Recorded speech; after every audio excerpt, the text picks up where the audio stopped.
लेकिन बढ़ते हैं आगे, बात सरहद के उस पार की भी कर लेते हैं और जिक्र कर लेते हैं ताइवान, चीन और अमेरिका का, क्योंकि ताइवान की मदद करेगा अमेरिका। ये खबर मिल रही है $1 अरब से ज्यादा के हथियार अमेरिका की तरफ से दिए जाएंगे। अमेरिका चीन के बीच लगातार तनातनी बढ़ रही है और नैन्सी पेलोसी की ताइवान यात्रा पर चीन कहीं ना कहीं भड़का भड़का नजर आ रहा है। फिलहाल आपको ताजा जानकारी देने की कोशिश कर रहे हैं इस वक्त, क्योंकि ताइवान की मदद करने जा रहा है अमेरिका। क्योंकि नैन्सी पेलोसी जब पहुंची थी ताइवान के अंदर तो उनकी तरफ से बताया गया था किस तरीके से खास दोस्त ताइवान है, और हम देख रहे थे कि दो लेडी जब खड़ी होकर एक मंच पर मंच साझा कर रही थी और बता रही थी कि अमेरिका और ताइवान के बीच कितनी गहरी दोस्ती और बढ़ने जा रही है, उसका अंदेशा कहीं ना कहीं लग गया था। लेकिन अमेरिका की तरफ से अब यह ऐलान कर दिया गया है कि अमेरिका $1 अरब से ज्यादा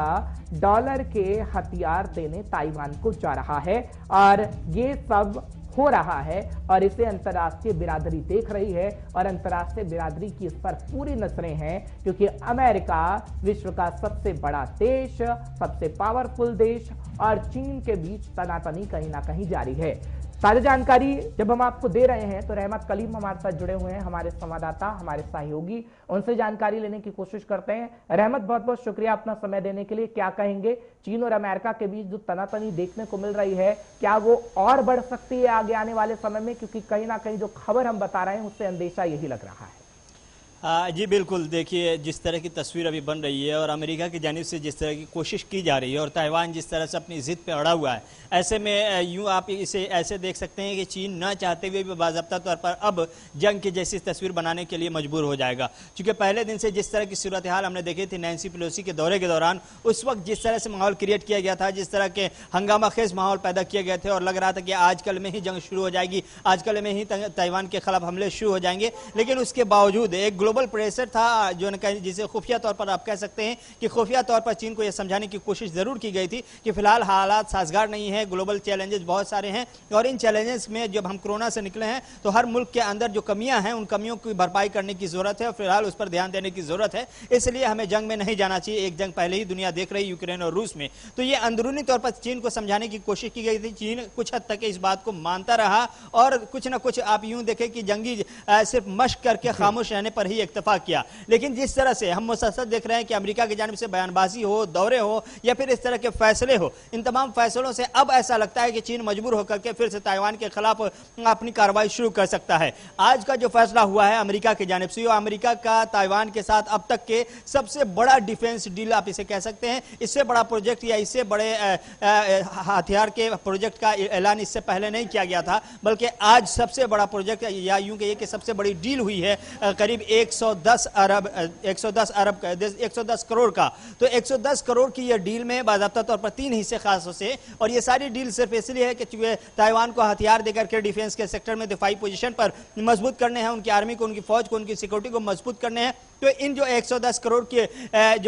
जो बाज़ाब्ता तौर पर ऐलान किया गया है या यूं कहिए कि जो साइन किए गए हैं, उसमें 3 चीजें बहुत ही अहम है और तीनों चीजों को अगर 3 एंगल से देखें तो आपको तस्वीर साफ हो जाएगी कि ताइवान क्या चाह रहा है और अमेरिका क्या दे रहा है और चीन के लिए मसला क्यों है। ताइवान को जो मिलने वाले हथियार है उसमें पहली चीज तो ये होगी कि इनके पास बाज़ाब्ता तौर पर वो रडार सिस्टम आ जाएगा, जिस रडार सिस्टम के जरिए अगर कोई चीन हो या कोई और मुल्क हो अगर ऊपर से हमला करता है, फाइटर जेट के जरिए हमला करता है, मिसाइल दागता है, तो उसे पहले ही खबर कर लिया जाएगा और उसको बाज़ाब्ता तौर पर काउंटर कर लिया जाएगा। एक हिस्सा ये है इसका, हवा से अगर हमला की जाती है तो। दूसरा ये कि जमीन के अंदर यानी कि समुद्र के रास्ते अगर हमला करने की कोशिश की जाती है, इस तरह से कोई मरीन या शिपयार्ड के जरिए हमला करने की कोशिश की जाती है, तो उस सेक्टर में कैसे दिफाई पोजीशन को मजबूत किया जा सकता है, उसके लिए बाज़ाब्ता तौर पर हथियार दिए जा रहे हैं। और इस तरह से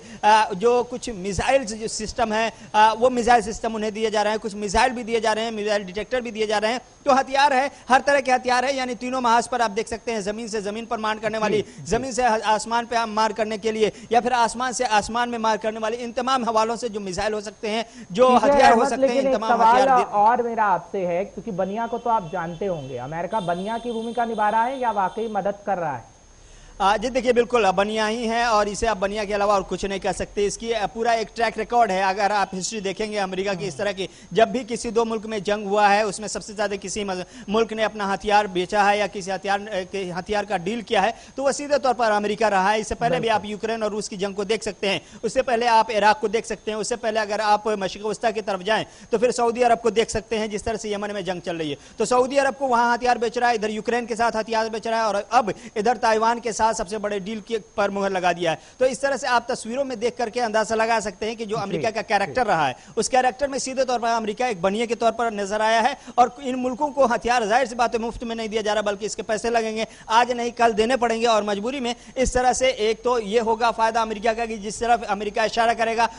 उसी तरफ इन मुल्कों का चाल चलन होगा या इस मुल्कों का रास्ता होगा उसके इशारे पर काम करेगा। दूसरा एक इनके कर्ज के तले ये मुल्क छोटे छोटे जो मुल्क है वो दबे रहेंगे, चूंकि इनके पास मजबूरी भी है, इनको हथियार चाहिए अपने मुल्क की सलामती के लिए, सिक्योरिटी के लिए। तो इन मुल्कों में से जो बड़े ममालिक हैं उनमें अमेरिका को ही सबसे ज्यादा आगे बढ़कर हम देख रहे हैं कि वो हथियार बेच रहा है ऐसे मौके पर जब जंग की सूरत हाल पैदा होती है और पैदा करने वाला भी खुद अमेरिका ही होता है। और इस तरह का माना यह जा रहा है कि इस तरह की जब सूरत हाल पैदा की जाती है वो अमेरिका की प्लानिंग यही होती है कि इस तरह की सूरत हाल का फायदा उठाते हुए अपने हथियार को बेचे। और यही वजह है कि अगर आप ग्लोबल लेवल पर देखेंगे कि दुनिया में सबसे ज्यादा कौन सा मुल्क हथियार बेच रहा है तो वो एक नंबर पर अमेरिका आपको नजर आएगा। बिल्कुल रहमत, यानी ये कह सकते हैं कि अमेरिका को हीरो कहें या विलेन, इसमें डिफरेंस करना थोड़ा मुश्किल हो रहा है इस वक्त। बहुत बहुत शुक्रिया रहमत तमाम जानकारी पहुंचाने के लिए, दर्शकों को अपडेट रखने के लिए। फिलहाल हमारे सहयोगी रहमत बता रहे थे कि आखिर अमेरिका क्या करना चाहता है। खैर, अमेरिका और चीन के बीच तनातनी बढ़ गई है, अंतर्राष्ट्रीय बिरादरी की नजर है और गुलिस्तान न्यूज आपको पूरी जानकारी मुहैया करवाता रहेगा, देश की हो, जम्मू कश्मीर की हो या फिर बात करें सरहद के उस पार।